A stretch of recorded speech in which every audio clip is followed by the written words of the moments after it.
Yes, well, yesterday we were asked, will we ever do a tent segment today? And I said, well, the jury is out on such a matter because, of course, we are moving into the field for the next TV show to host the show.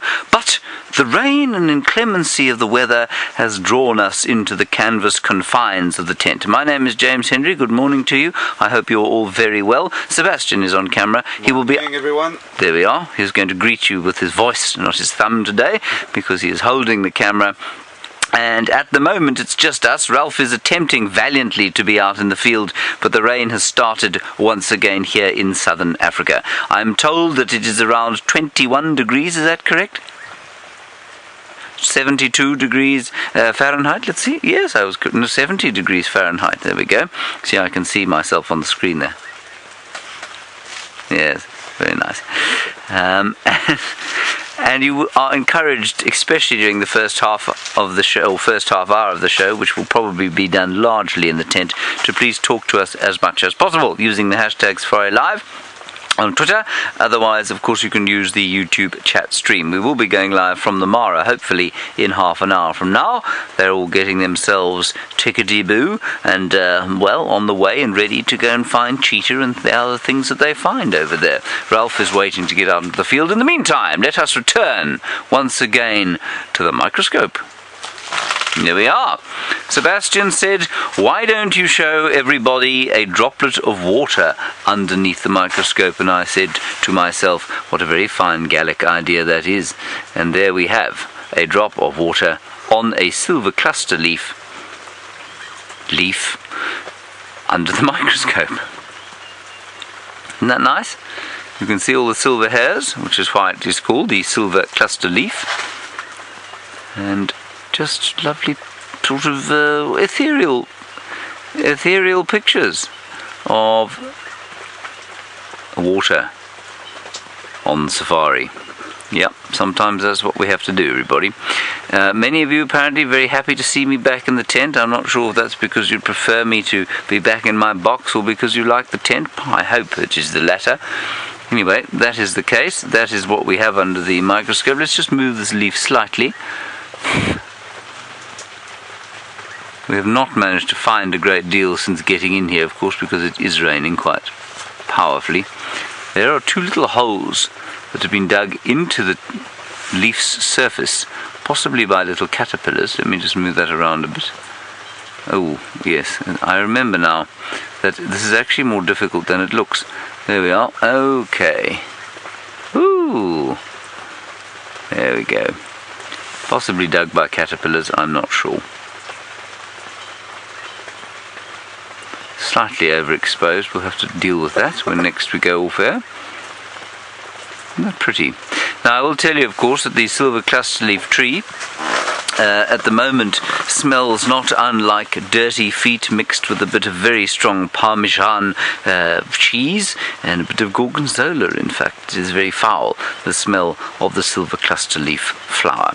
I'd love to know from you what you hope to see here in the tent while I am in here in the tent. While you do that, let us head across to Ralph, who I believe is braving the elements in the field. Good morning, everybody, and welcome to a very wet Sabi Sands. My name is Ralph Kirsten, and we've got Viam on the camera.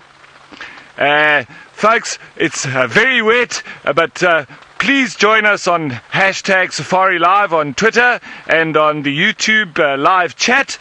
This morning it is the birding big day. Unfortunately, with the rain, I don't think we're going to be having a lot of birding activity, but we're still going to try our best to try and find as many birds as possible. That is the name of Birding Big Day. Go out and find as many birds as possible, tick them off the list. So we're going to try our best for that particular reason, but it's this morning the rain has seriously come down and it's made everything very wet.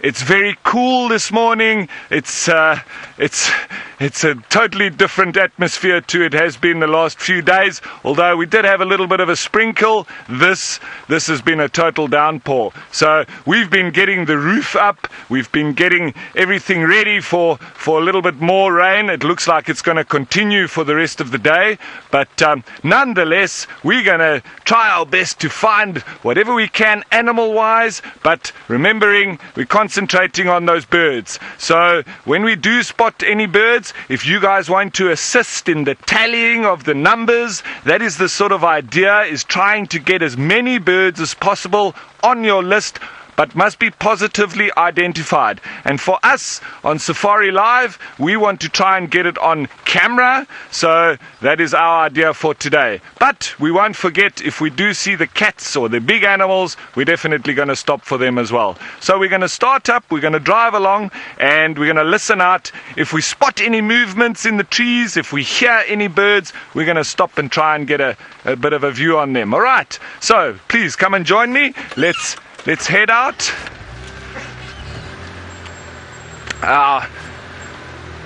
It's been a little bit more comfortable sleeping during the evenings, which is one of the bonuses of when it starts raining like this. You know, it's not as hot and humid as it normally is.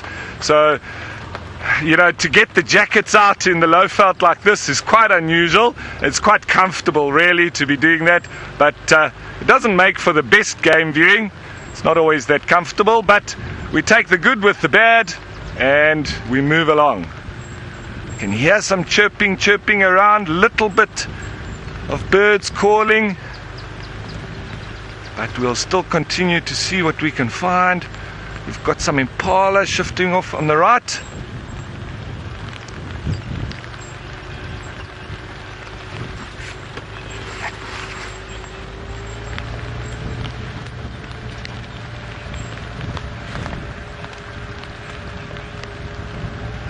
Okay, so it seems there was quite a lot of activity on the dam cam last night.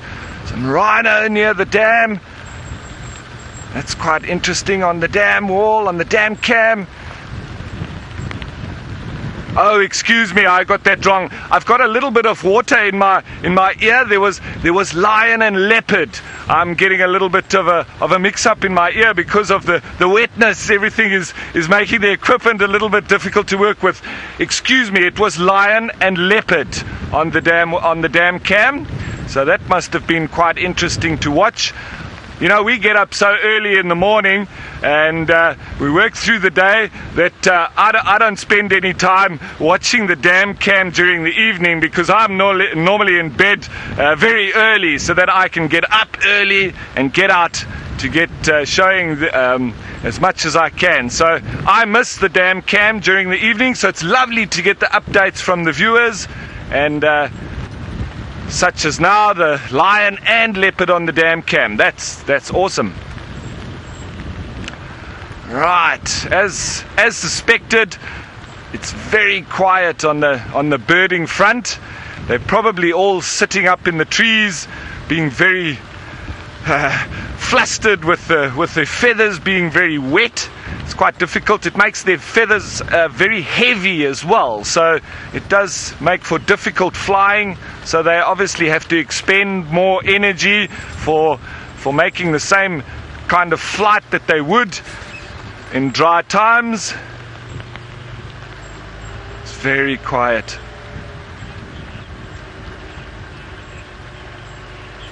Angie, as we watch these young impala just facing off. Angie, a question from Angie: what is the biggest bird that we have here? Well, the biggest bird that we would get would be your ground bird, being that of an ostrich. Although it is flightless, the ostrich would be the biggest bird of all, even though it's not flying. But the biggest flying bird would be that of your Kori bustard.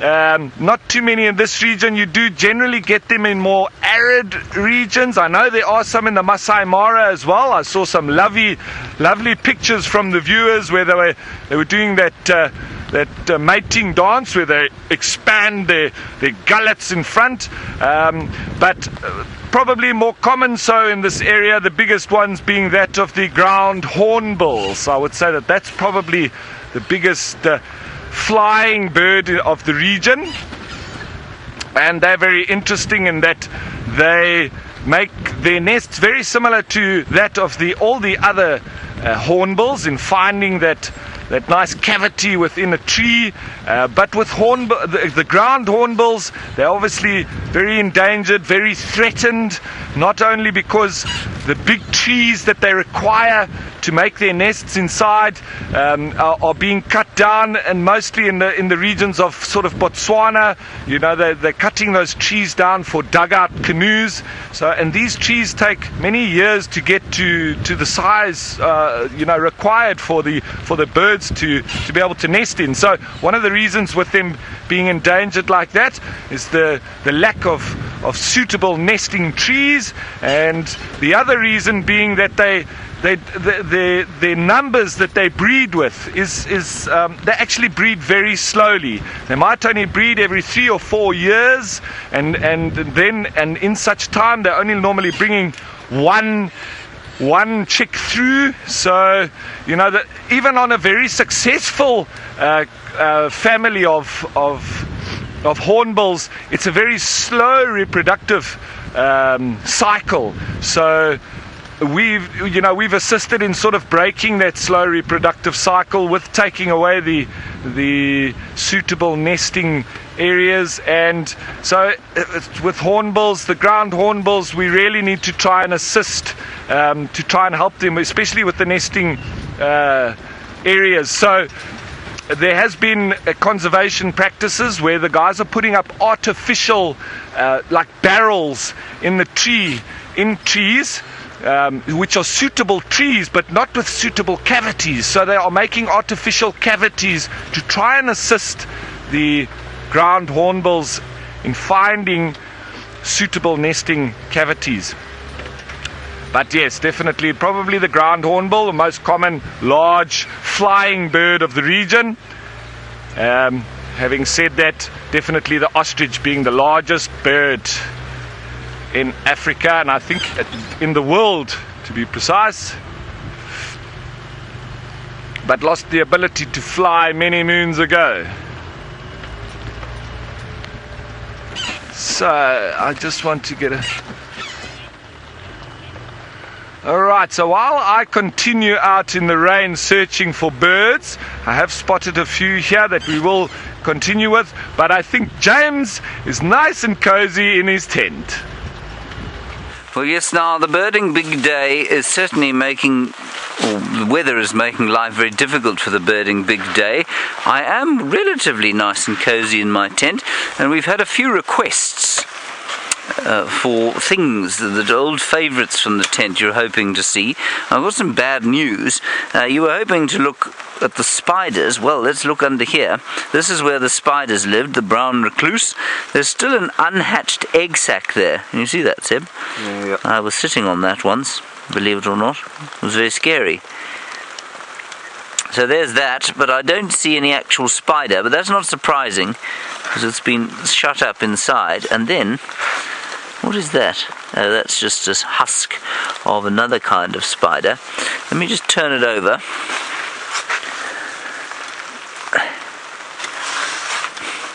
Now, of course, the birding big day theme was going to be a big competition between the Mara and, we'll put that under the microscope because I don't think there are any spiders in it, between the Mara and the Sabi sand, which was very unfair really, because the Mara is largely in grassland. They don't get to move amongst the forests there, just as many birds there, in fact probably more, but they don't move in the forest, so it would have been a very difficult task for them. But this rain has probably evened things out slightly, and we're almost half an hour into our drive. We haven't seen one bird yet. Then the other sadness is that many of you were hoping, of course, to see the stingless bees that used to live in here. They managed to survive for 3 or 4 years, and unfortunately somebody managed to leave this, sorry, excuse me a second, there we are. Somebody managed to leave this out while I was away in the Mara, and the bees' nest has been flooded and destroyed. I'm just trying to get this on correctly. Oh, come on, James. Sorry about this, everybody. I'm relearning how to use it. There we go. So So that's where the bees used to live. And for those of you who are new viewers, this is the nesting entrance of a stingless beehive that made its home inside the skull of this giraffe. If I find, you can see what's happened here is that it's melted. The entrance is melted completely, and then obviously water's got into it. So, well, maybe they just left. But unfortunately, I think it probably had something to do with the fact that we had turned it on. We'd put it outside. Anyway, that's the case there. Then we can have a look here at the egg sac of the brown recluse spider. Ooh, there's something else as well. Did you put this insect here, Seb? No.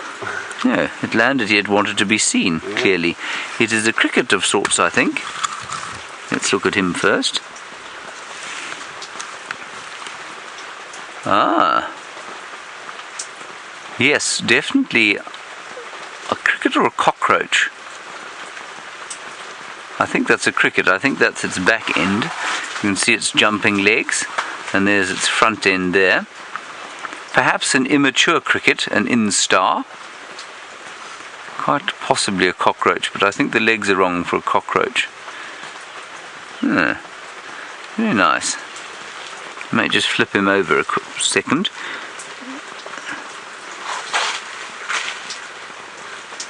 There we go. There are his alien features on his face. Shame, I think he is not still of this world. He's passed on. I don't know how it got here though. Oh, maybe Conrad put him here. Maybe Conrad found him and popped him over here.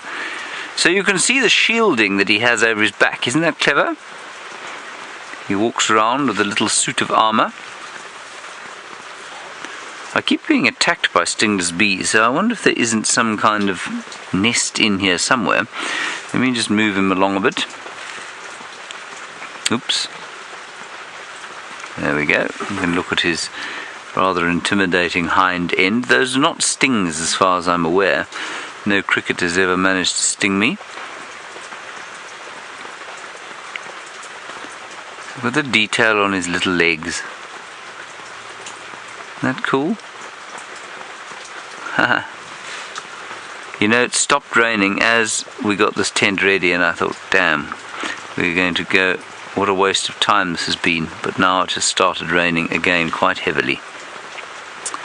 Okay, let's have a look now at the brown recluse's egg sacky, or eggy sack. I think I hear poor old Ralph coming home, is he? It is very wet out there.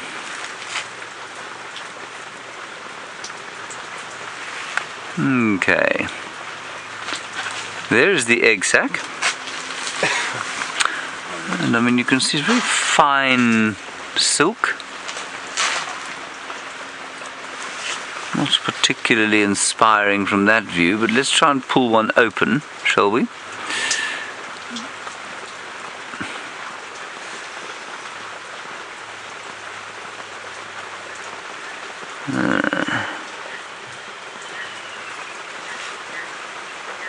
There are the little spiders, all dead, not alive, don't worry. Wonder why they died, or how they died, or why they didn't hatch. See them all there? Just see their hundreds of little legs. Isn't that interesting? Now, our microscope is almost not quite powerful enough. I'm just going to drop it down, so you're going to lose picture for a little while.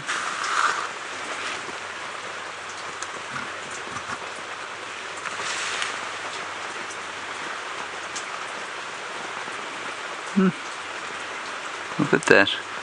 I think those are their little abdomens, those yellow bits. And there are their legs. That's a bit sad, really, isn't it?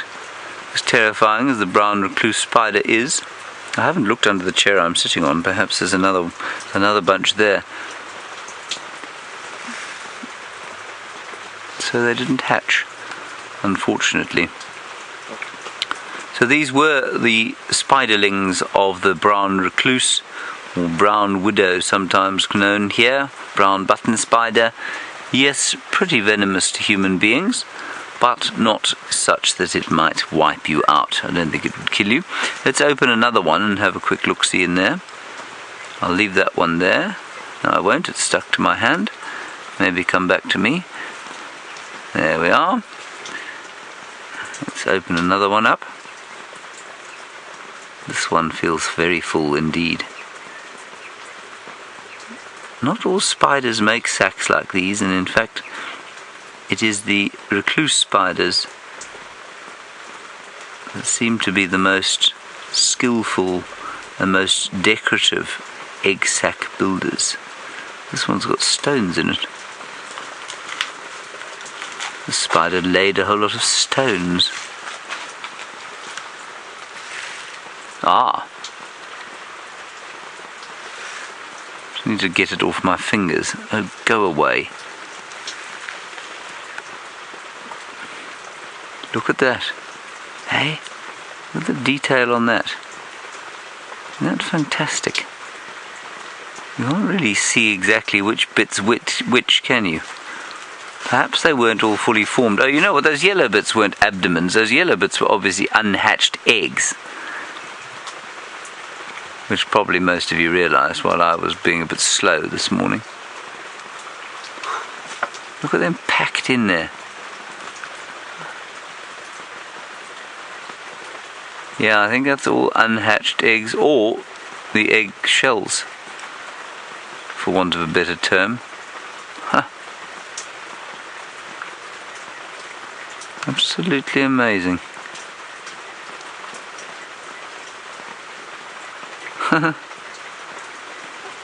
Very cool. So that is the brown recluse spider and spiderling nest that is no longer. Righty, let's leave him be. And what I'll do is just quickly look under my chair here. No, we're all right there. Ginger, you say, have I ever had a deadly snake in the tent? No, we haven't. We've had a brown house snake in the little tech box we've got outside. You'll just come out here, Seb. We also had brown recluses living here. Still there? Yeah, just the egg sac again. So Ginger, no, but I mean it is something we have to be very careful of.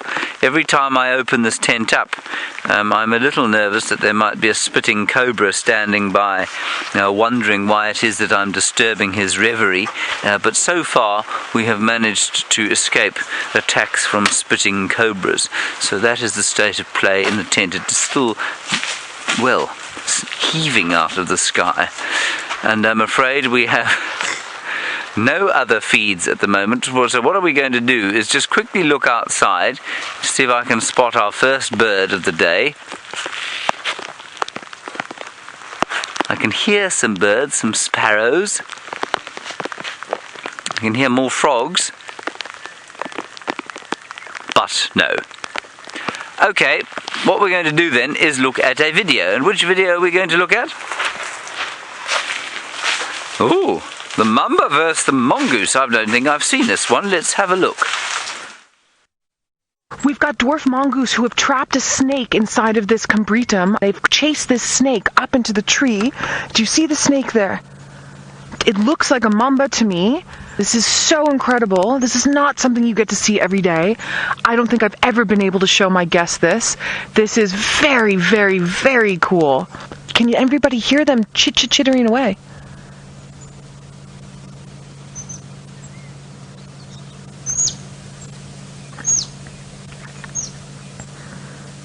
Can we hear that alarm call? Amazing. So now the snake has figured out that the mongoose are gone. It is now coming down the tree. You can hear the birds starting to alarm call now.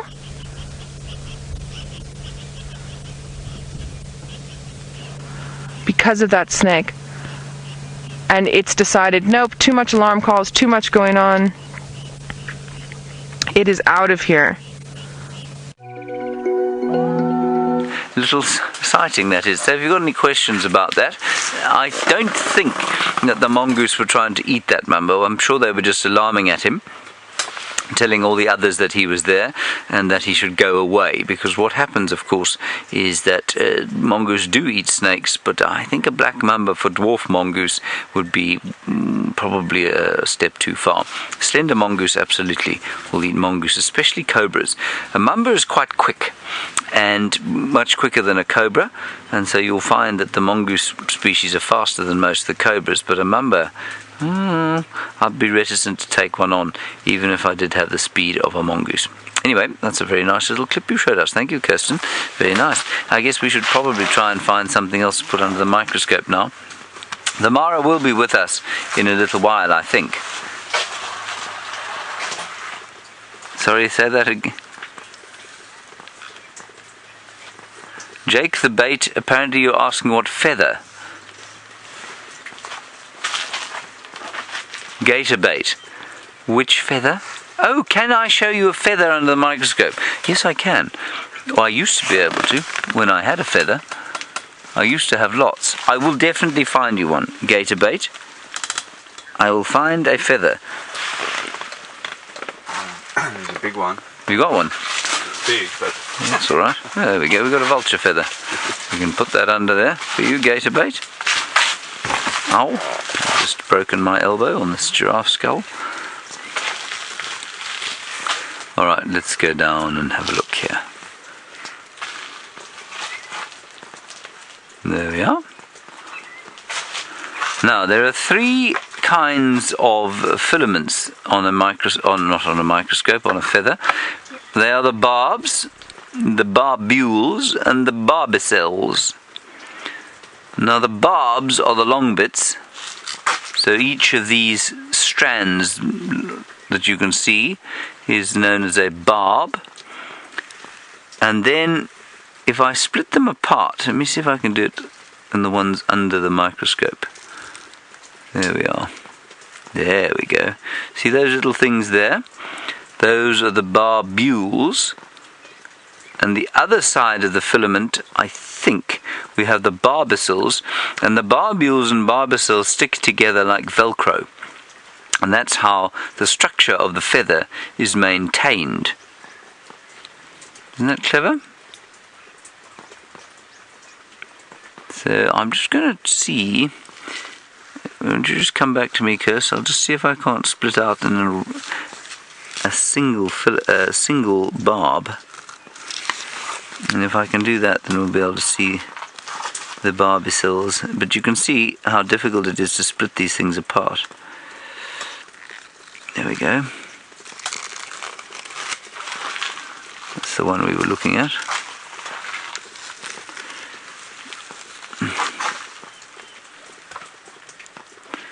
Yeah, there we go. So you can see they look slightly different on each side. There we go. And yeah, so on the right hand side you can see the barbicels, much sort of smaller hook-like structures, versus the longer structures that are the barbules. I think that's how it works. I'm pretty sure. Okay, so that is the structure of a feather. Thank you very much for that, gator bait. I think let's take this out now.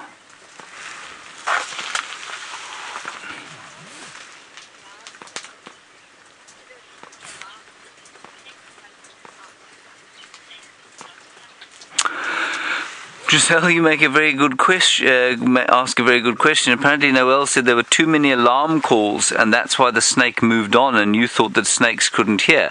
Snakes can't hear. Snakes are deaf, as far as I remember. I think you're absolutely right. They do feel vibrations, of course, and that's a sort of method of hearing. I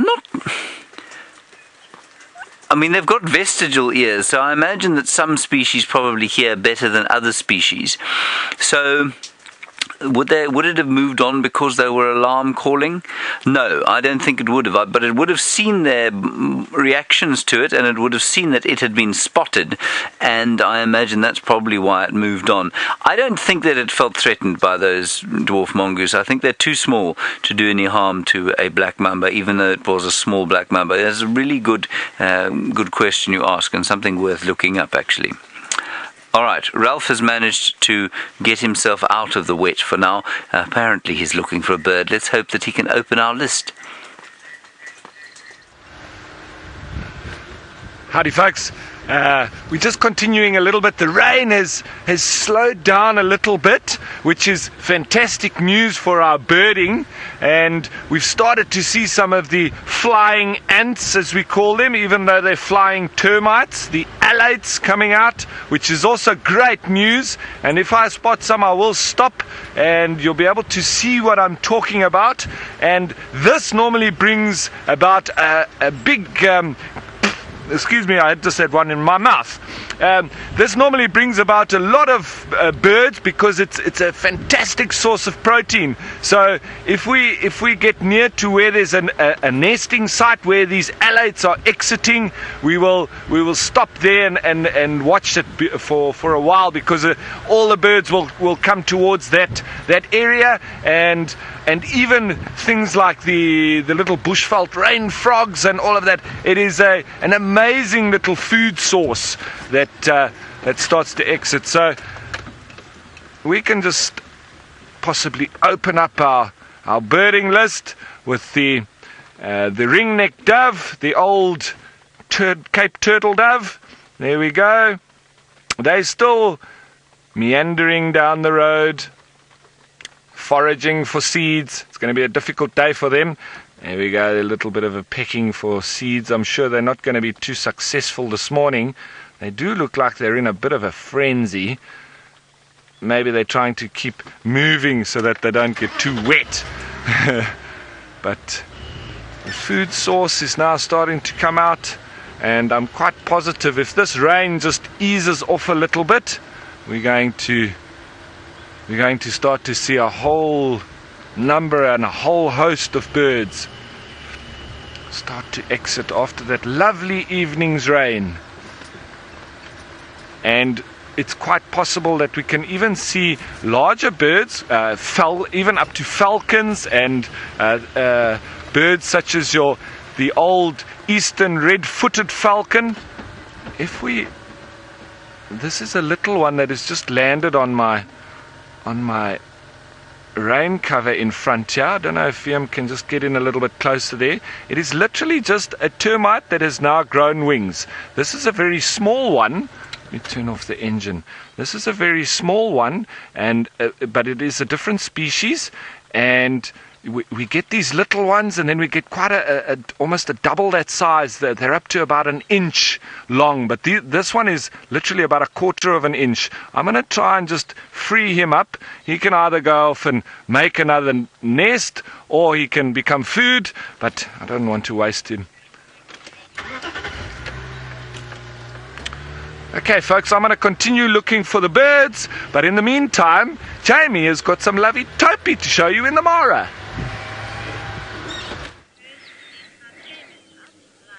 A very good morning to all of you, and welcome to the Mara portion of the Sunrise Safari. These topi were sparring, but they've decided that breakfast is far more important, but that's okay.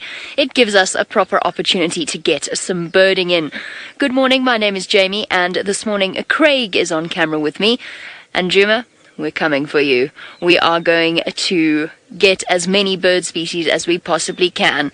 Now there's some soggy looking, I think they're crowned lapwings over there, looking very damp.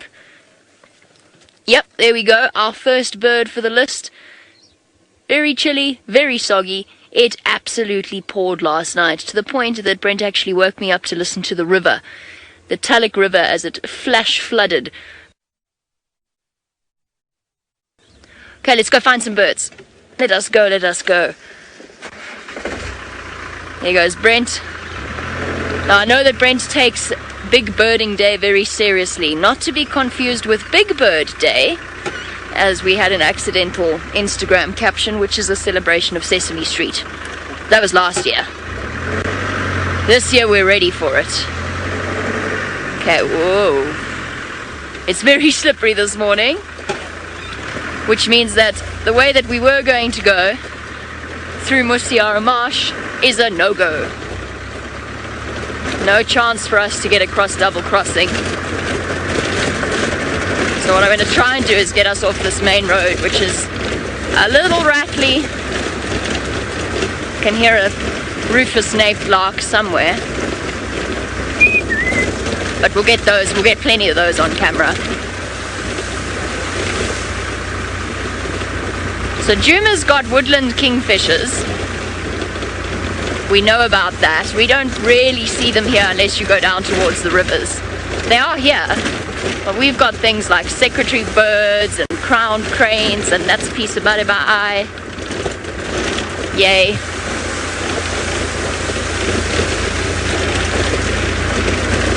Okay, so without any further ado, off you go to Brent, who takes his birding very seriously.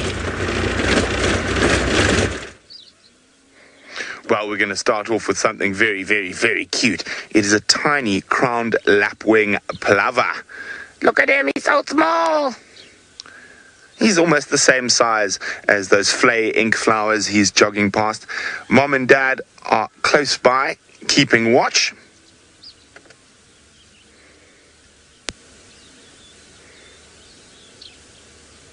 Here we go. There's Mom and Dad. Oh! And another species there. We have a little rufous-naped lark. Oh, no, it's not. Wait. Come out from behind the crown plover. Aha. There's a nice one to start the morning on a little bit of a more difficult front. So out in the grasslands, we do get quite a lot of the small brown birds, referred to as LBJs.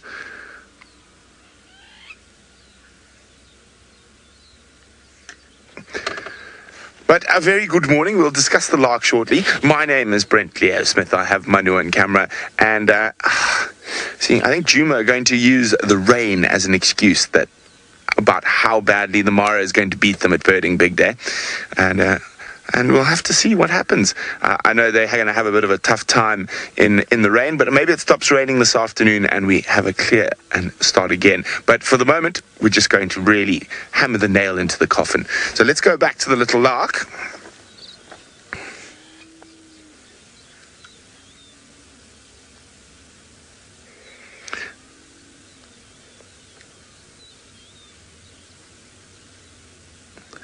Look at, oh no, that's the little baby lapwing. There we go. There's the rufous-naped lark. You can see his little rufous cap is out this morning. Oh, he's attacking us. Off he goes past us, and that's our cue to move on. So what we're going to do is, for the first part of the drive, we're going to sit up high on these short grass plains. We're going to look for larks, pipits, yellow-throated sandgrass, lapwings, coursers, and the like.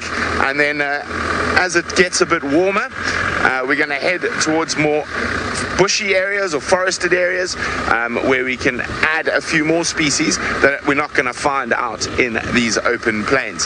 So it is very exciting for me, as saying I do love a good bit of birding. And there we go. What have we got there, Manu? No, come, Caspian plovers. Good morning, Caspian plover. So that's another one that we're going to find on these short grass plains. Exquisite. Now, of course, hashtag Safari Live if you have questions about any of the birds we're seeing. And I don't know, Manu, how many bird species do you think the Mara team's going to get today? 50. 50? Yeah. I think you're being very conservative, Manu. I think we could... double, I don't know. I think we'll get over 50, and who knows? Maybe we'll get lucky enough to get 100. CGF's wondering, is there any chance of seeing ostrich? There's a very good chance of seeing ostrich, and I'm sure we will actually see one today. Now, but lying in the road up ahead, for the non-birders, because I know there are some of you here. I don't know what's wrong with you, though, but there we go. Good morning, hyenas. The Talek clan. And it looks like one's got some bones to chew on. Let's get a little bit closer.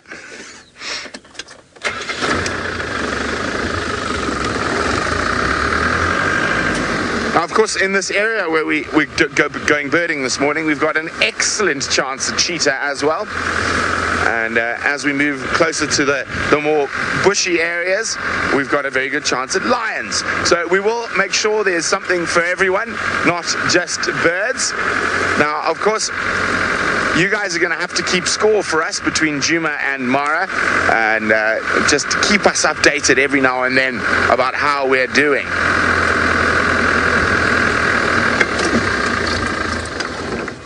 It is the vertebra of probably a wildebeest, and some of the ribs. Not much meat left on there.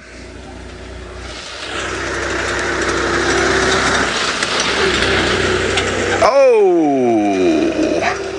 Winner, winner, chicken dinner.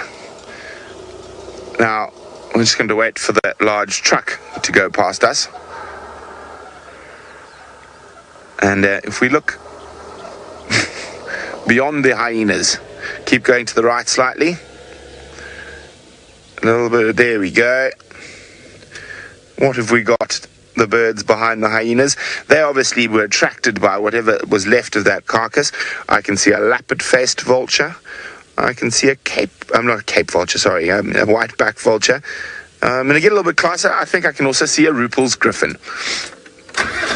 Oh, we're off to a banging birding start this morning. I've got a couple more things to have a look at here, as well as the hyenas, of course.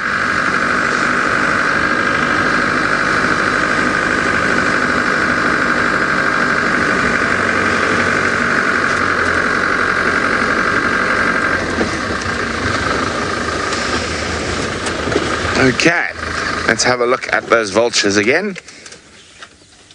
And the hyenas.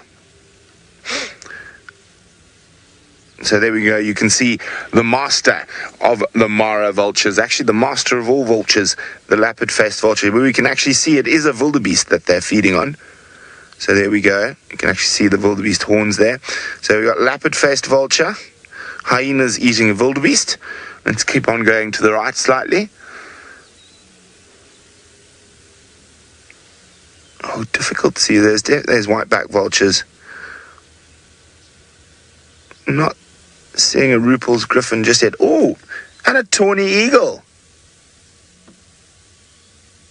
Okay, I think that warrants closer inspection. Let's go.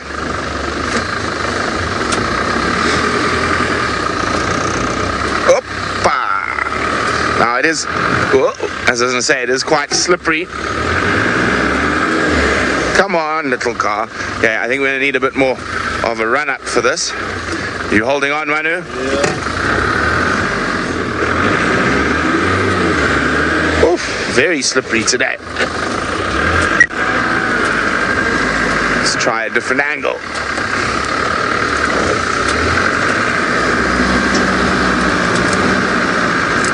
There we go. Easy peasy.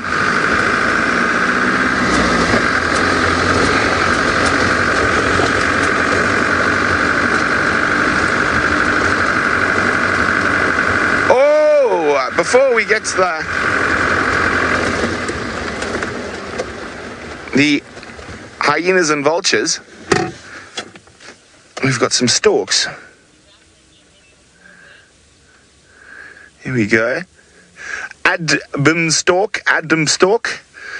Isn't that very cool? But now I'm going to get closer to the vultures and hyenas. While we do that, it seems like Jamie's also on a bird roll.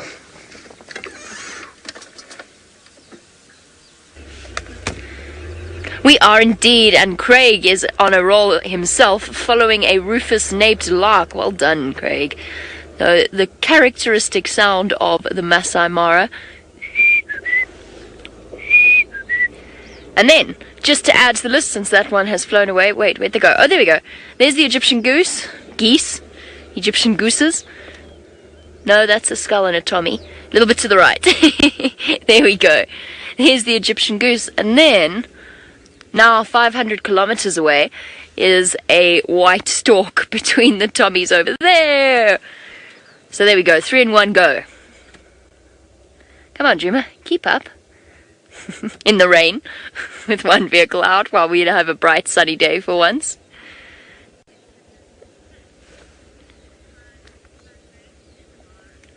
Liz, the best place to find the sunbirds in the Mara would be to stop at one of the flowering trees. There's lots of them around the rivers and the luggers. If you happen to get there when one of the trees is flowering, whatever it happens to be, I've seen them around the gardenias, especially around the sausage trees. Yesterday when we went looking for the Black Rock Pride, I could hear a sunbird fluttering about in there. And where we stay at Oloshaiki, which is a camp on the Talek River, we see the sunbirds fluttering about there all the time. It's where I first saw my very first beautiful sunbird, which, I mean, the name really tells you all, doesn't it? It's a bit more tricky for us out here on the open plains to find you sunbirds, but we will check, obviously. As I said, we can't go back home, well, Craig and I can't go back home the way that we were going to, given the fact that the rivers are all flooding. So we're going to go past Purungat Bridge. So hopefully, maybe, if we're lucky around the river, if we can get signal and we can communicate, we should be able to get you at least one sunbird. Surely, in the Mara, we can get you a sunbird. I think we can. Okay, onwards, because of course, as Brent said, there'll be something for everyone, and I do want to just check and see whether or not the musketeers are around Balloon Crossing. They must be hungry by now. It's been 2 days since they last ate. That we know of, but they completely disappeared yesterday. Not one person found them, so we're heading along in that direction, provided we don't get stuck. I'm not even sure we're going to be able to cross Balloon Crossing. Off to Brent, who has found not only the scavengers but the scavengers of the sky.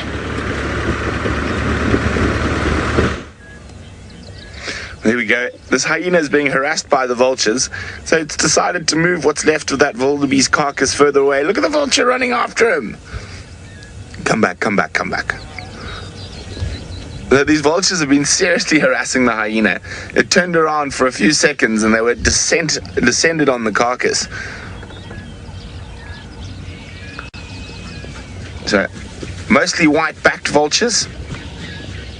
See, there we go. Now watch. They're going to charge in again. So one seems to try to distract the hyena while the other makes a play at whatever little bits of food are left. So no Ruppel's griffins here just yet this morning. Only white-backed vultures and the marabou. I mean, sorry, I was thinking about marabou storks, but the lappet-faced vultures. Oh, well, there's a bit of standoff between the hyena and the vulture. There's a tawny eagle who's found a little bit of scrap in front of us, Manu, and is being attacked now by the lappet-faced vultures trying to steal it from him, and they succeeded. And you can see the massive size difference. Oh, there we go, got some intestines. There's the tawny eagle.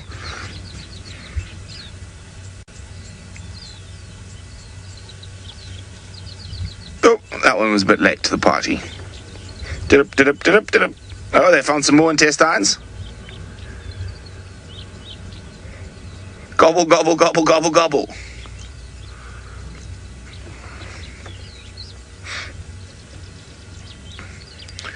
Well, it's a wonderful way to start birding big day. Storks, plovers, lapwings, vultures, and one eagle to boot. You can see lots of general game around.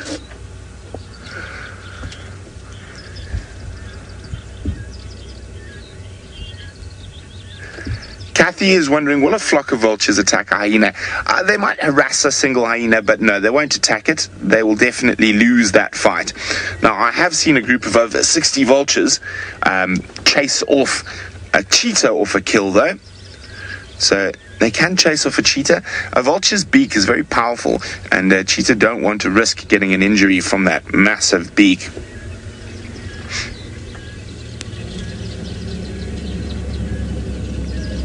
Well, it seems like this wildebeest is almost all gone.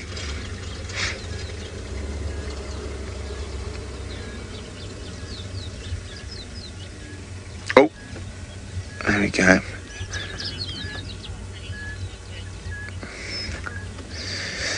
Now, we're going to leave this macabre scene and send you all the way back to South Africa to Ralph, who unfortunately is not having the best birding day. That, everybody, I think old Ralphie lost some signal. Never mind, here I am. This is known as selfie safaris. Good. Okay, Sebastian was not in the tent, but that's not because he was doing anything nefarious. He was finding content. There we have a worm. Thank you, Sebastian, for the worm. Unfortunately, it's not known as Big Worming Day, or Worming Big Day. Oh, very nice worm. Okay, before we look at Sebastian's worm, Please. let's have a look at this rather more attractive caterpillar. There we are. Look at this beautiful fellow. Isn't he lovely? I'm just trying to identify him and I don't know what he is, I'm afraid. But he's eating Combretum apiculatum, the red bush willow. Lots and lots of them on the tree that we found him on. Here we go. Ooh, I hear the call of the Senegal lapwing. Could we just get him on screen, perhaps? No, I don't think we can. There he is now departing. Isn't he sweet? Anyway, we will put him back. We don't want him to be sort of overextended on this rainy day. We'll put him back on the tree from whence he came. He looks a little bit like a schnauzer.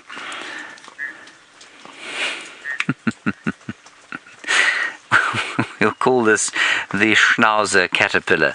All right, let's have a look now at Sebastian's worm, shall we? Where did you find this worm, Sebastian? On a branch. By a spider web, though. A worm by a spider web. Ah, you know what it is? It's a baby millipede. Yeah. Look at that. Yes. He's just bringing out his antenna and his little leggies. There's a little millipede, not yet in the fullness of his adulthood. He'll uncurl himself and climb along the branch. How cool is that? Sebastian, you've outdone yourself. There he goes. We'll let him crawl through the picture. A little millipede. Very nice. Every so often the rain stops and I think to myself, well, maybe we'll be able to get out into the field, but then it starts again, so I think we must just stay where we are for now. Oh wow, look at his eyes. You know, he's looking for something dead to eat, so he'll quite happily eat what he's sitting on. We might actually see him eating. There's a little bit of sort of edible stuff there for him. He's just feeling with his antenna to see if it's something that he'd like to eat. Now suddenly he's realized that he's flailing on the edge of a precipice. That's exactly the kind of thing he'd eat, that kind of rotting plant material there between where the bark of this little twig has come off and the wood.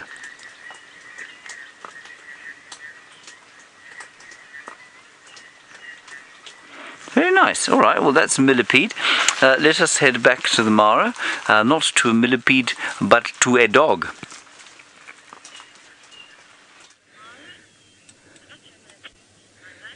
Not to a millipede indeed. In fact, something with a lot less legs. Some zebra and, what is really lovely, a little family of jackal. And there's 4 of them here. I think all youngsters. I saw the adults go trotting off a little while earlier. So a whole group.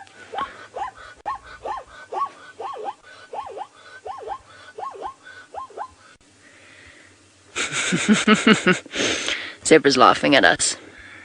Zebra's laughing at the humans who go racing around looking at birds. But yes, I've seen these jackals before when they were very, very young. I didn't manage to get them on camera. as they disappeared very quickly. They used to be so skittish. I'm pretty certain it's the same family. It would make sense. There were 4 of them the last time. They were much younger, and it would be around about right. It would make these guys, I think, somewhere in the region of about 5-6 months old, which seems to me to be about right. Now, here's the lovely thing about the jackal families, the black-backed jackal and the side-striped families, is that these pups, or at least some of these pups, will stay with their parents even when their parents have the next litter, and they'll actually help to raise and look after the new youngsters, their younger siblings, which is a special thing that you don't often see. Oh, that zebra's got a saddle. Old scar, maybe? Could be. Very, very distinctive, though. I keep jumping around, but it's because the zebra keep photobobbing the jackal. Okay, let's see if we can get a little bit closer to them. I think we probably could. They seem to be okay. And they were denned on the main road, so they should be quite accustomed to vehicles. Hey, little things.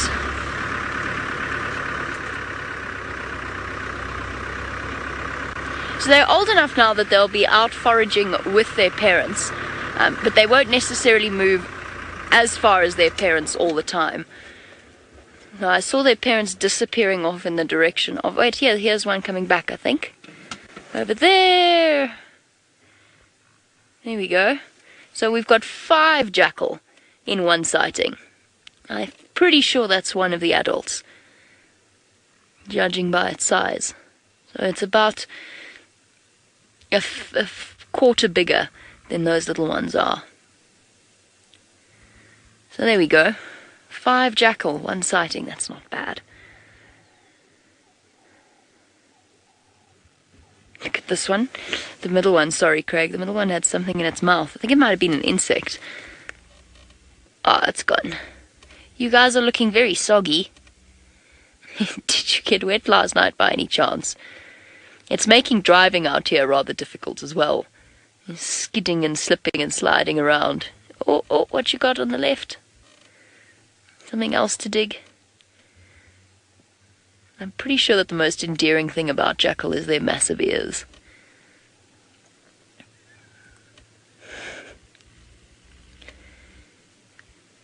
Very, very sweet. And fat, actually, looking at it. It's got quite a big belly. So they obviously had some success last night. Perhaps they managed to find a carcass that had been left behind by the lions or the hyenas. But they're looking well fed.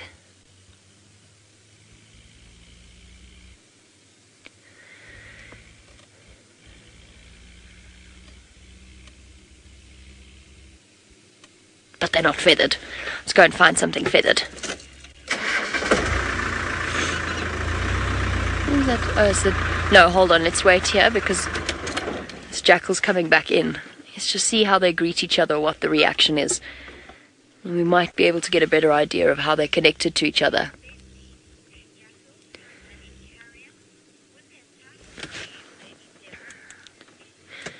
Ellie Belly, welcome to the Sunrise Safari. Ellie Belly, jackals are largely scavengers. They're actually omnivorous. They will eat fruits, they'll also eat insects, and they mostly out here will scavenge from remaining lion kills. Oh, here we go. This is very sweet. Just see the reaction. And you see the size difference there between the one on the right and the one on the left. It was one of the adults, I think, that had been out scavenging. So they will scavenge, but they will also hunt. And there are some recorded cases of jackals actually hunting young antelope, not a zebra foal. A zebra foal will be too large, and zebra fight back. So you won't see a jackal hunting a zebra foal. But we actually have the most amazing footage. I watched it and I was absolutely blown away by the footage of the jackal hunting a baby Thompson's gazelle. And the mom came running back and chased the jackal away. It was truly extraordinary. And there's certain packs, it seems to be something that they learn as well from their parents. There's certain jackal, I don't really want to call them a pack, jackal families that hunt together and specialize in hunting, particularly during the birthing season, during the time when things like impala give birth or baby Thompsons are born. They'll hang around those areas and they can and do hunt. What have you got?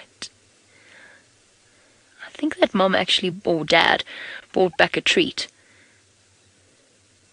There's something that's made them very happy. How lovely is this? Greeting ceremonies. This is something we really don't often get to see with this number of jackal. Playing, content in the morning sun.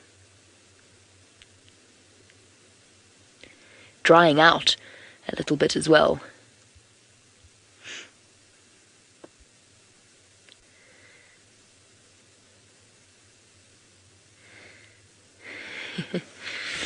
Let's try and sneak a little bit closer. I've lost track. I've lost a jackal somewhere. Did it go into the thicket? Okay. Oh, it's behind me. Hello, Delana. Delana is one of our 10-year-old viewers, and Delana would like to know if jackal are related to cats or dogs. They are part of the dog family, so they're related to dogs. They are not closely related to domestic breeds, so domestic dog breeds, but they are part of the same. They're part of the same family, so the canid family. So yes, absolutely. Jackal are dogs and not cats. Here we go. Or hyenas. They're completely in their own family, so that family for us would include the jackal and the wild dogs as well. Wild dogs and jackal not closely related. Oh, excuse me. I'm so sorry, I don't know where that came from. It took me totally by surprise. They're having the best time. Now, if I remember correctly, the species of jackal called the golden jackal, which we obviously do not see around here. Now, there's something to do with the golden jackal being less, even though it's named a jackal, being less closely related to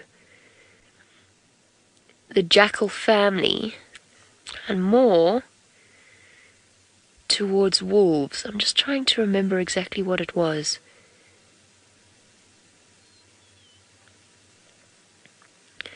The golden jackal, I'm sure. Yeah. So the wolves and dogs are most closely related.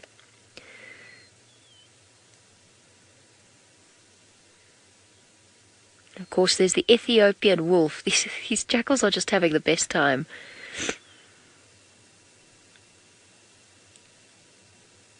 I think it's coyotes and golden jackals are closely related, if I remember correctly. Either way, these guys are having the best time. What are you... So sweet. Why? You can't possibly be eating bits of mud.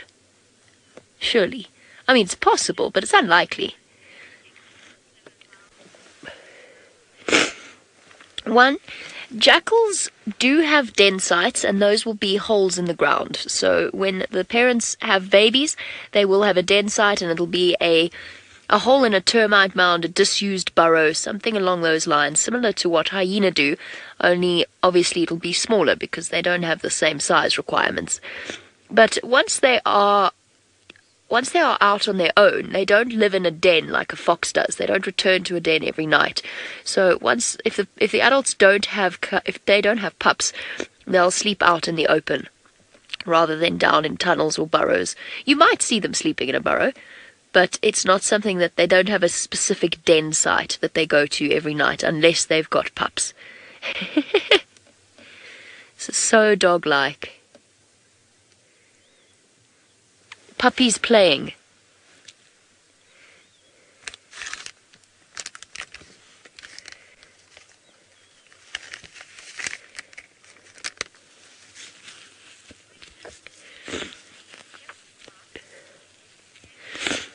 Now take care.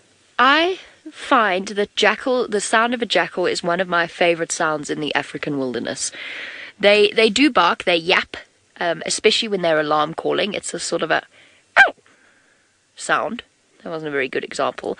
But when jackal howl, they, especially in the evening times as the sun is going down, they make the most amazing, amazing noises. It is one of my favorite sounds. It reminds me of being a child and going on trips into the Kruger or wherever else we happen to be. And it sounds like, to me, it sounds like they're singing. I'm going to see if I can find an example of what they sound like, because I definitely can't imitate it. It's a beautiful, beautiful sound.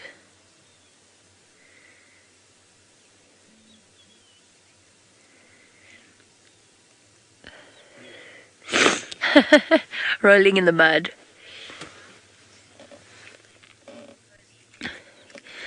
Kobe, that's a good question. I've never been bitten by a jackal. I've been bitten by a few things, but never by a jackal. So you're wondering how bad would it hurt, do you think, or what their bite force might be? I suspect it would be very, very painful. I think it would be the equivalent of being bitten by, possibly even worse than being bitten by a dog their size. So if they are, what would we say? What would be a good dog comparison in terms of size? A little wire-haired terrier, perhaps. A Jack Russell, a long-legged Jack Russell, one of those bigger Jack Russells. I think if you compared that bite would hurt plenty. Look at these jackal, they're just having the best time. That bite would be very sore. Now you've got a wild animal that is equipped to chew on bones and rotten carcasses. I think the bite would be worse even than something like that. I don't know what exactly their bite force is, but I suspect that it would be kind of unpleasant. These jackal are just so wonderful. Jackal games.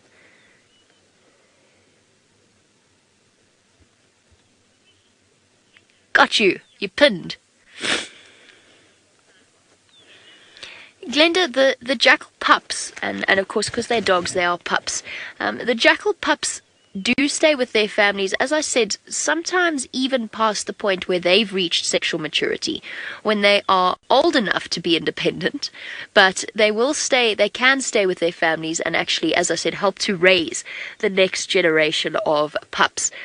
And it's really, really good practice for them. And research showed, I'm trying to remember the article that I read. The research showed that those that did had a much higher success rate when it came to raising pups of their own, especially in the beginning, because they'd had that level of practice. And that doesn't always happen. So once a black-backed jackal pup does reach sexual maturity, it might stay. It might also go and disperse and go off in search of a mate. As I'm sure you know, they are monogamous and they mate for life unless something happens to one of the individuals. But it's one of my favorite things about them is the loyalty that the male and the female show to each other.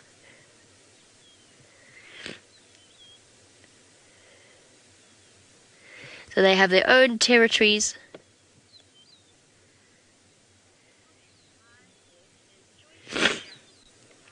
Mind Warp, you say joyful jackals. What a fantastic example of alliteration. Joyful jackals indeed.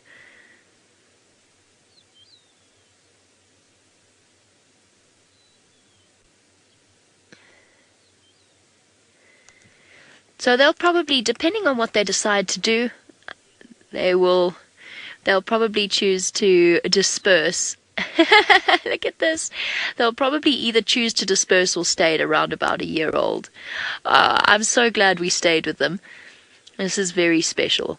This is an example of behavior that we really don't often get to witness. So often when we see jackal, it's in the situation where they're trying to sneak up and around, as skulking around a lion kill or something like that. So to see this side of their personalities is a unique opportunity.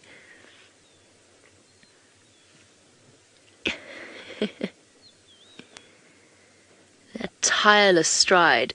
Oh. Now these fights are at the moment all in good fun, but as they grow older, They will become, because of course it's their hormones acting on their bodies. Those fights will become more and more aggressive, to the point that they will establish themselves a little bit of a hierarchy within the jackal pups themselves.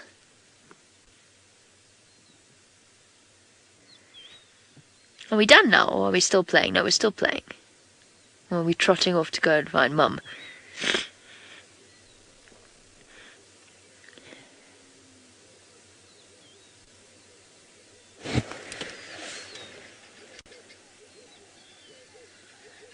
Alarm calling guinea fowl? Might have been what attracted their attention. Can hear them. Looking to see if it's a bird of prey.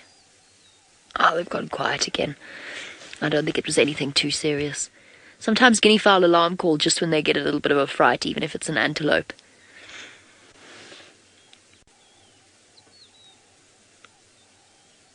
I've just got mischief written all over there.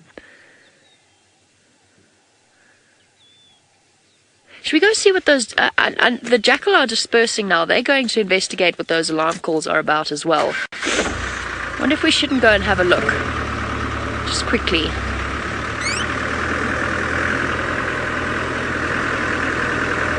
I don't want to give the jackal a fright.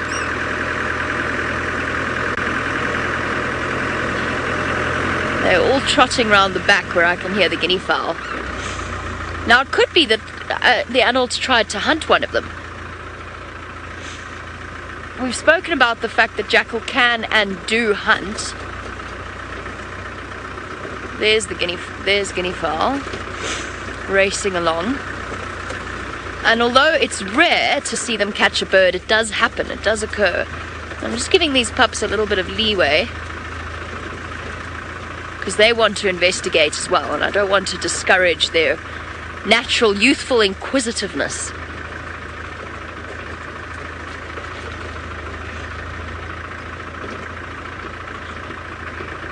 But they're responding to the same thing that I am.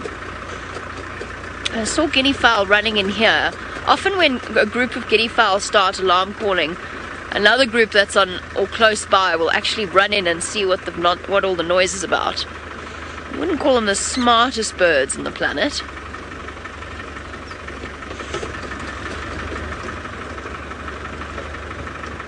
Jackal are still coming.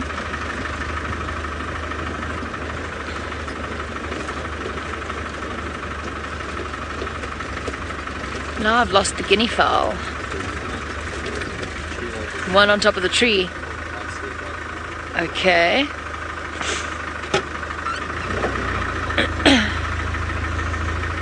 The jackal pups are coming in to investigate as well. Oh yes, I see it. I suspect my money's on a jackal. There's the guinea fowl.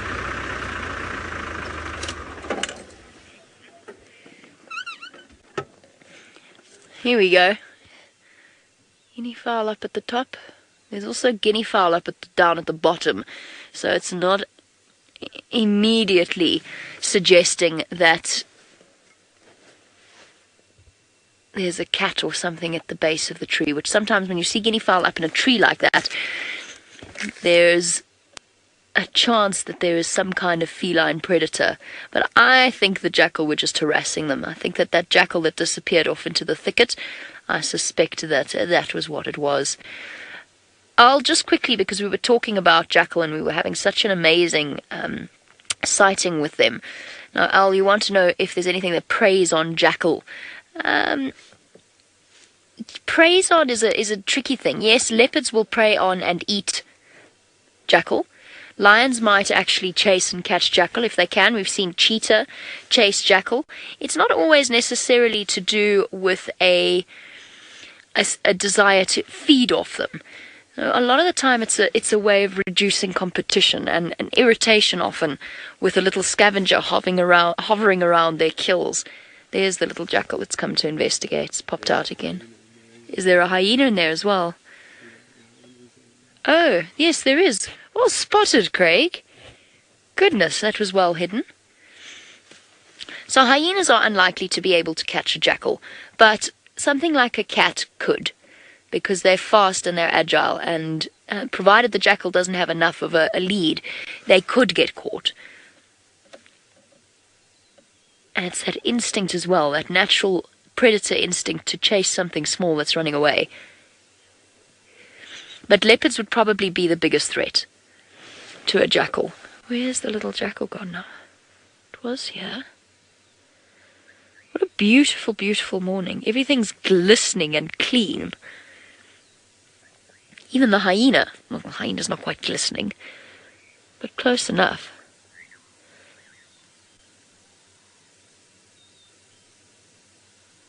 That species of guinea fowl, by the way, a helmeted guinea fowl, just so that you can add it to the list. Hyena glancing back over its shoulder, not sure what all of the fuss and hullabaloo is about. What is that on the right? Is that the jackal? It is the jackal. Jackal's come to investigate the hyena, look. Look at that. Yeah, to the right of that bush. That bright one that's in the way of everything. There it is. Coming to harass hyena now. Oh, look at that. Okay. Hyena didn't even lift its head. Do you want to step on it next time, little jackal? It must have been a bit further than it looked through the eyes of the camera, through the lens of the camera. Interesting. Okay, we're going to push on and go and see if the musketeers have popped out. It's been an amazing sighting, but I think that these jackal are going to hide out in this thicket now. While we head on our search for something spotted, let's go across to Brent and find out where he is and what his plans are.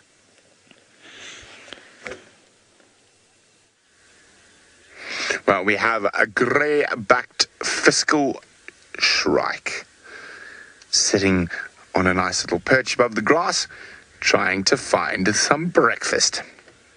There's another lovely bird. Now, I think it's a bit unfair to beat Djuma. Do you think so, Manu? Yep. No, I think we should just beat them anyway. Gloat.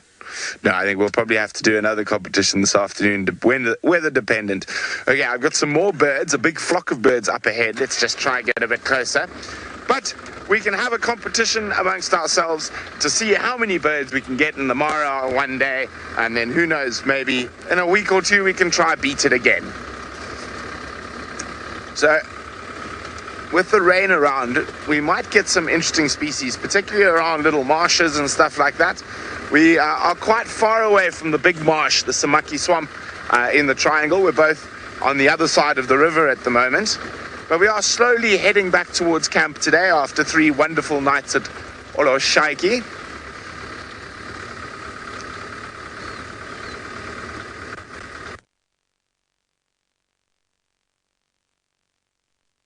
There.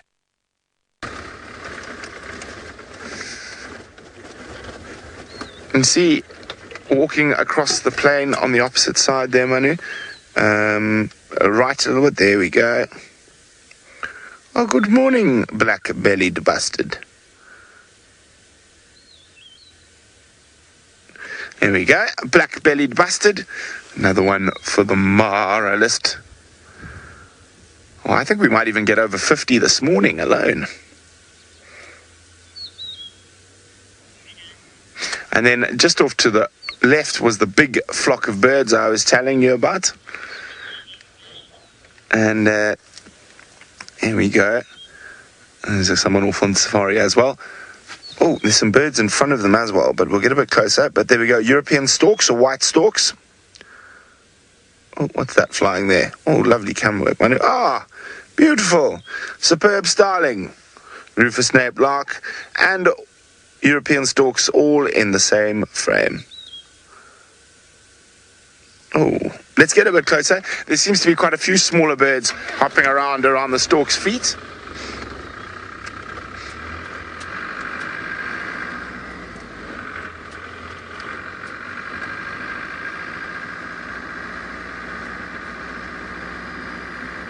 Could all be starlings, but you never know. There might be a nice little special bird hopping about in there somewhere. Now, you'll quite often find this with big birds like storks, especially in flocks, birds like starlings or in particular starlings will take advantage, or there's a lark as well. As the bigger birds disturb insects, they grab the smaller insects that the big birds can't get. And the superb starlings are always wonderful in this light, as they are so pretty, and they do shine. There we go, look at them go.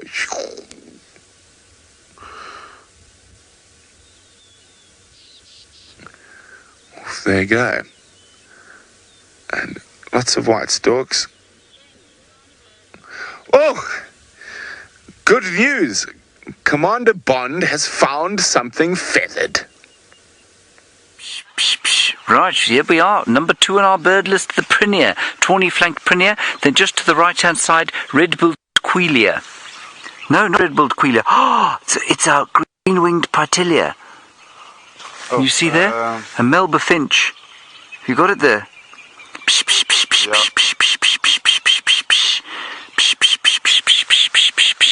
We're actually standing outside the camp still at the moment. Just waiting for Herberto. Isn't that magnificent? It's not often that we have a shot like that. Very special indeed. There we go. 2 of them there. Oh, that is a gorgeous bird. I keep doing that because what it does is it kind of brings them out. They've sort of become slightly alarmed, and then they come out. All right, I think this is rather a good spot. I don't think we should go anywhere from here right now. There's a starling and a Franklin. You got the Franklin? Yeah. Good. We've got a Franklin there. We're doing all right now. Then there's the sound of the grey-headed bushshrike. Let's just keep going around this little patch of bushes here. Okay, so that's Natal Franklin that we had running down there. Everyone, I hope you're sitting at home doing the same thing. Maggie, you say go Team Djuma. Thank you very much. Let's just keep moving around. Sounds of the greater blue-eared glossy starling. We are just at the camp still. We haven't left. There are a whole lot of starlings in the trees up there. They're alarm calling at something. You see them there? Yeah. We've got starlings and it's a southern boo-boo. Have you got the southern boo-boo? It's the brownish bird above the starlings. Yeah. I've got the starling. Right, we'll take greater blue-eared glossy starling, and we'll take southern boo-boo.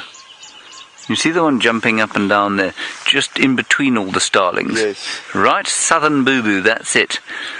We'll take that one too. Right, let's move on from here.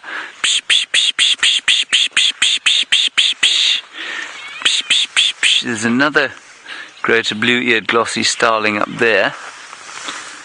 We will now want the Cape glossy, of course.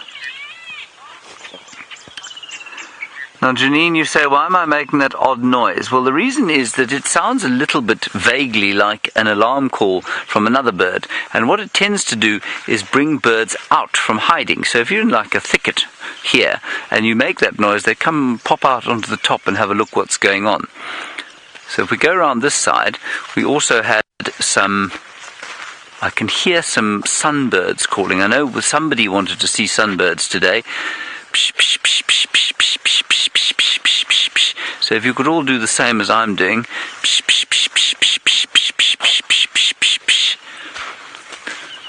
Please do excuse the infrastructure around us. It is because we're still in the camp. It's the same thing. This is another tawny-flanked Prinier. Yes.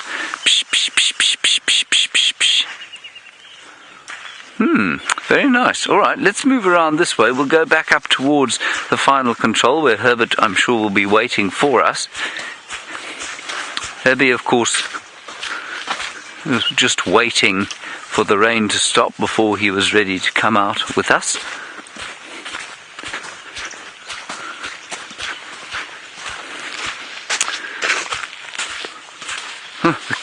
dear, we've got a long way to go. The score is 16-6 apparently. Good grief. We have 10 birds behind already. That's no good. Let's have a look through these bushes here. Psh, psh, psh, psh, psh, psh, psh, psh, psh, psh, psh, psh. I'm just going to pish until we find many more birds. Oh, I can hear a lot of bird activity. We need to get in amongst the trees, you see. Alrighty.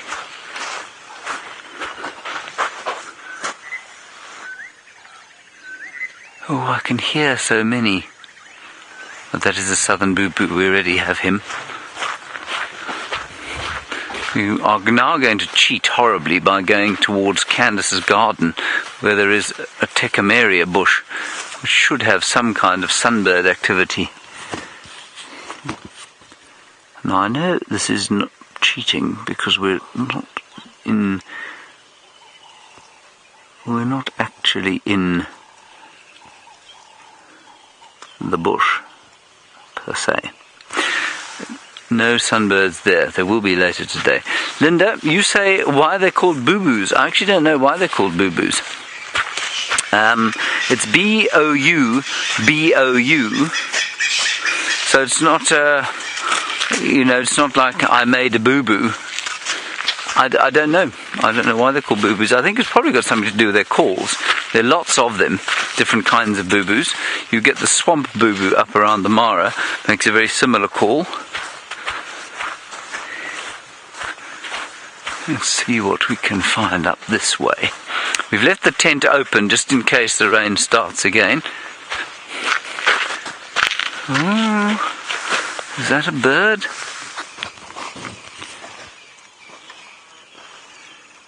No. Yes, it is. There's a babbler.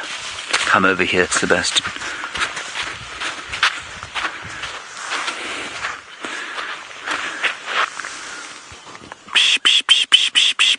Can you see it there? Flying down towards the camp.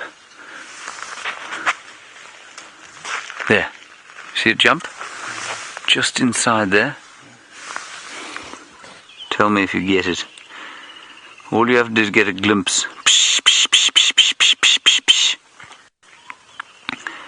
If I could chase it towards you. No.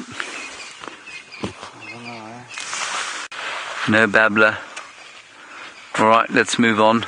We'll try and find some further babblers. Okay, we're going to head up onto quarantine clearings.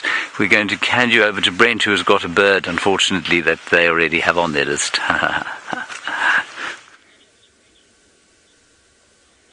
Well, here we go. Isn't this a wonderful little sight? It's a family of Egyptian geese out on a morning graze. Doing very well. How many babies we got? 1, 2, 3, 4, 5, 6, 7. No, 6. One straggler coming back with the last adult there. So Egyptian geese are grazers. They're not actually geese, strangely enough. They are a type of shield duck, but they do look like a goose. Widespread in Africa, occurring all the way from the Nile Delta down to the Cape in South Africa.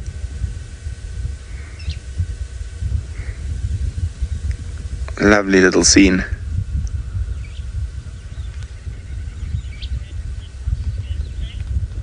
Oh, but it seems like Djuma is on the board and catching up quickly. Well done, James. And now Ralph has got a death from above.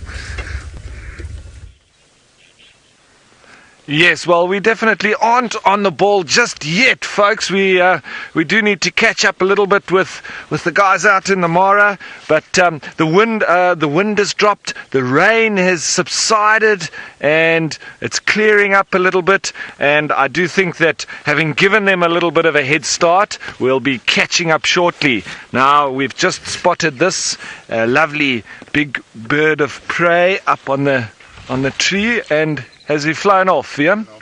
He's flown off. so we can't even count that. Did you get it on the camera? We got it on the camera, and I'm going to just double check what that bird was. It had a lovely yellow eye. It was a very large bird. We did initially think that it was a juvenile martial eagle.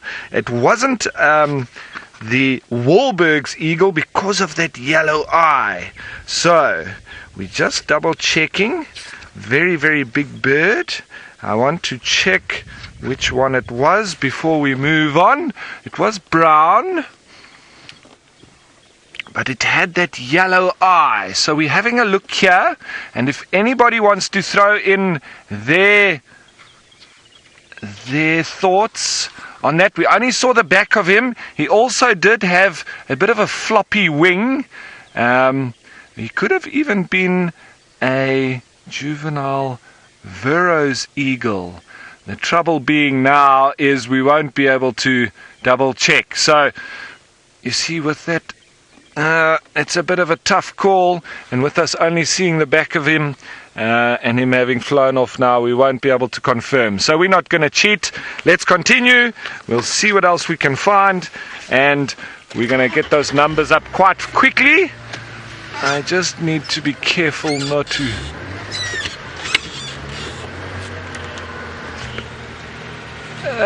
we've got somebody saying that it may be juvenile battleur. I didn't see him fly off. Fly off. Did you see the length of the tail? No, we didn't. So the size for me was a little bit too big for a battleur, and it did seem like it had a tail. So while I continue, I'm going to head off towards a pan, but I think Brent, he will carry on with the...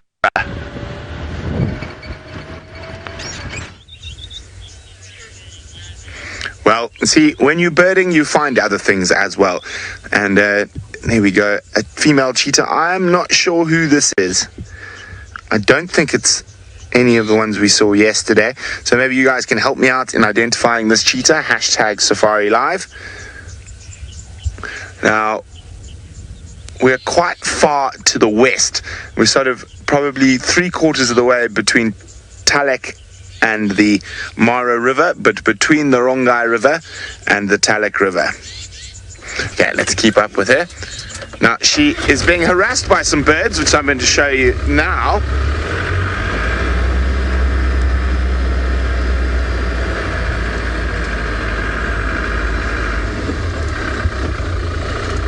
And just a little note on another competition that's been going on. We didn't get a chance to update you yesterday because unfortunately we had lots of tech issues. But yesterday morning, what was the score at the end of drive, Manu? It was? No, at the end of morning drive. Was it 3? No. I think it was Nashbai, so that it was... No, it was 2-2.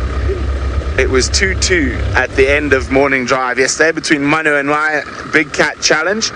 And then we went on quite an adventure all around the Mara yesterday. And I took the lead with some lions. No, it's 4. Oh, but...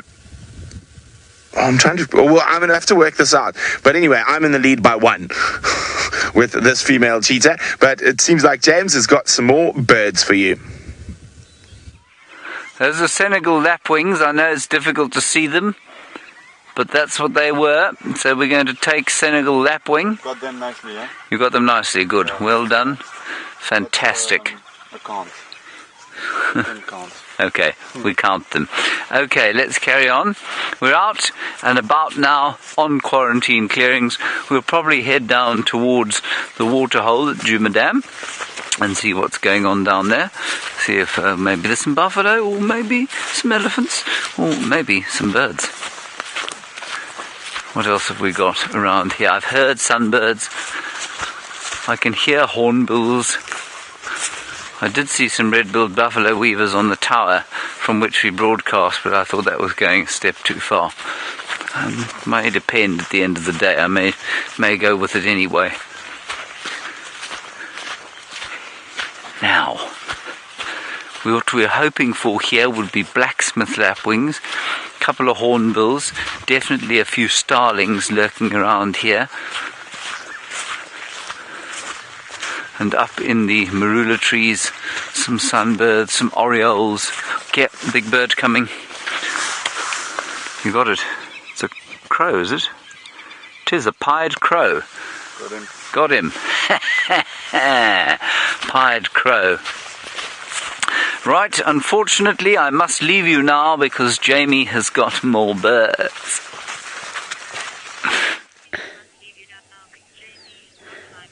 I am very impressed that Brent's managed to find a cheetah so quickly.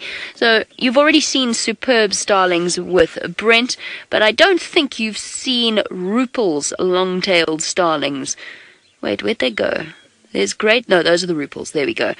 So Rupels are essentially the equivalent of a Burchell starling out in South Africa. They're very, very similar in size, long tails, much, much larger than the other blue glossy... Oh, there's mongoose in the background.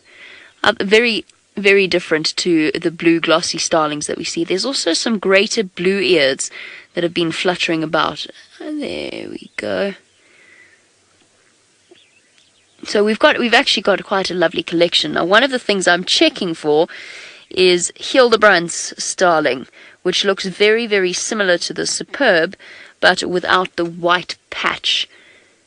I don't think there's one here. I thought I saw one, but I don't think I did.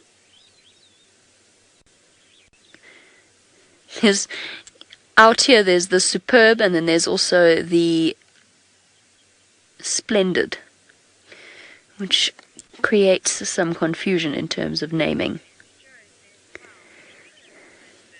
I know, Joe, it's absolutely stunning. Oh, ring-necked dove, Cape turtle dove, for those of you watching or familiar with the South African names, known as a ring-necked dove here in East Africa.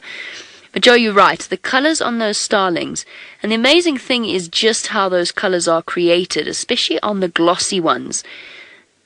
So these glossy starlings, they're all essentially black, but with an overlay of keratin on their feathers that essentially breaks up the light and reflects it back. So it's refraction of light, refraction and reflection, that creates this amazing, amazing effect, this glossy glow to their feathers that differs depending on the kind of light that you're looking at them in.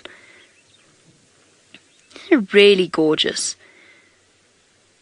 I don't think we stop and appreciate just how phenomenal nature is in that regard. They look almost metallic, don't they? Okay, I'm going off in search of a spotted cat of my own. I'm very jealous of Brent, who of course is sitting with a cheetah as we speak.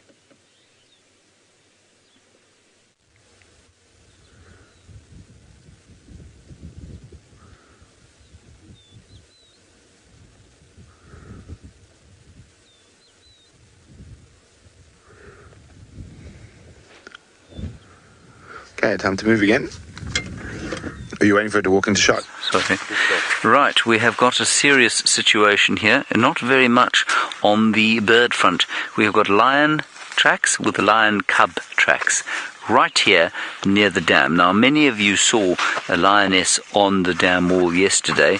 Here is some lion, scat. In fact, that's not a lion. I think that's a piece of hyena dung. Hyena, at least, not hyena, Herbert reckons that this is very fresh. Come and have a look here. There was a leopard around as well, but I think it was Tingana. And those look like little lion cub tracks to me. Now, if you look down here, what we've got is the lioness. That's the lioness there. And here is a perfect little cub track.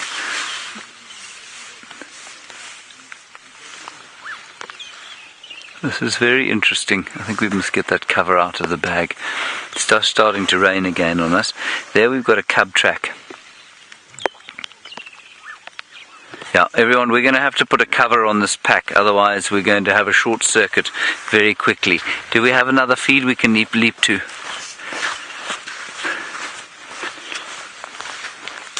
Okay, just come with us, everyone. For her, we need the cover. These are fresh, these tracks. This lioness with her little cubs is not far.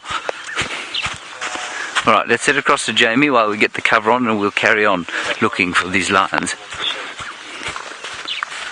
Okay, Papikan.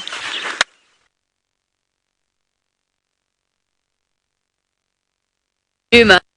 No, exactly.